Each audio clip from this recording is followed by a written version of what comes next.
കുഞ്ഞാലിക്കുട്ടി മുഖ്യമന്ത്രി പദവിക്ക് അർഹനാണ് എന്നുള്ള തരത്തിലുള്ള പ്രസ്താവനകളൊക്കെ വന്ന സമയത്ത്, ആ ചർച്ചകൾ വന്ന സമയത്ത് UDF-നൊപ്പം അല്ലെങ്കിൽ ഒരുപക്ഷെ LDF-നൊപ്പം ലീഗ് പോയേക്കാം, അങ്ങനെ മുഖ്യമന്ത്രി പദവിയിലേക്ക് എത്തിയേക്കാം എന്നുള്ള ചർച്ചകളുണ്ടായി. PK പ്രസാദ് പരിപൂർണമായിട്ടും തള്ളിക്കളയാണ്. തീർച്ചയായിട്ടും ലീഗ് അങ്ങനെ UDF മുന്നണി ബന്ധം ഉപേക്ഷിക്കുന്ന ഒരു ആലോചന പോലും നടത്തിയിട്ടില്ല.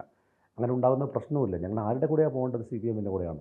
ഏത് കാരണത്തിനാണ് ഞങ്ങൾ CPM-ൻ്റെ കൂടെ പോകേണ്ടത്? ഏത് കാരണത്തിനാണ് ഞങ്ങൾ LDF-ൽ ചേരേണ്ടത്? ഞങ്ങൾക്ക് UDF-നകത്ത് നിൽക്കാൻ 1000 കാരണങ്ങളുണ്ട്. CPM-നകത്തേക്ക് LDF-നകത്തേക്ക് പോകാനുള്ള ഒരു കാരണം പോലും ഇല്ല. CPM പലപ്പോഴും ഒരു ലവ് ഹേറ്റ് ആറ്റിറ്റ്യൂഡാണ് ലീഗിൻ്റെ അടുത്ത് കാണിച്ചുകൊണ്ടിരിക്കുന്നത്. അപ്പോൾ ഞാൻ പറയുമ്പോൾ അതിലൊരു ലവും അതിനകത്തുണ്ട്. അത് ലീഗ് നേതാക്കൾക്ക്, ഫിറോസിനെ പോലെ ലീഗ് നേതാക്കൾക്ക് അത് അംഗീകരിക്കാൻ കഴിയാത്തത് എന്താണ്? അല്ല, അവരുടെ രാഷ്ട്രീയ തന്ത്രത്തിൻ്റെ ഭാഗമായിട്ടാണ്, അത് ആത്മാർത്ഥമായിട്ടല്ല. ഇപ്പോൾ തന്നെ നോക്കൂ, ഇപ്പോൾ വയനാട്ടിൽ പ്രിയങ്ക ഗാന്ധി 4 ലക്ഷം വോട്ടിന് ജയിച്ചപ്പോൾ CPM-ൻ്റെ സമീപനം എന്തായിരുന്നു? ന്യൂനപക്ഷ വർഗീയതയാണ് പ്രിയങ്ക ഗാന്ധി ജയിപ്പിച്ചതെന്നാണ് പറഞ്ഞത്. അപ്പോൾ മുസ്ലിം ലീഗിന് ഭൂരിപക്ഷമുള്ള 3 മണ്ഡലങ്ങൾ വയനാട് പാർലമെൻറ്റ് മണ്ഡലത്തിനകത്ത് വരുന്നത് കൊണ്ടാണോ CPM അത്തരമൊരു നിലപാട് സ്വീകരിച്ചത്?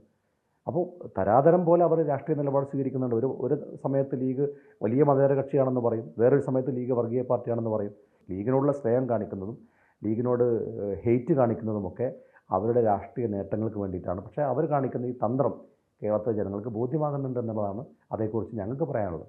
RSSൻ്റെ നാവാണ് മുഖ്യമന്ത്രി എന്നൊക്കെ വിമർശിക്കുന്നത് ഇതുകൊണ്ടാണോ? തീർച്ചയായിട്ടും. കാരണം ഒരാളുടെ ഭാഗത്തു നിന്നുണ്ടാകുന്ന ഏതെങ്കിലും ഒരു അബദ്ധ സ്റ്റേറ്റ്മെൻ്റ് ആണെങ്കിൽ നമുക്ക് മനസ്സിലാക്കാം ഒരാളുടെ ഭാഗത്തു നിന്ന് സംഭവിച്ചു പോയ തെറ്റാണെന്ന്. ഇപ്പോൾ നിരന്തരമായ സ്റ്റേറ്റ്മെൻറ്റുകൾ നോക്കൂ. ഇപ്പോൾ മലപ്പുറത്തിൻ്റെ ഉള്ളടക്കം വർഗീയമാണെന്ന് പറയുന്നത് കടകംപള്ളി സുരേന്ദ്രനാണ്.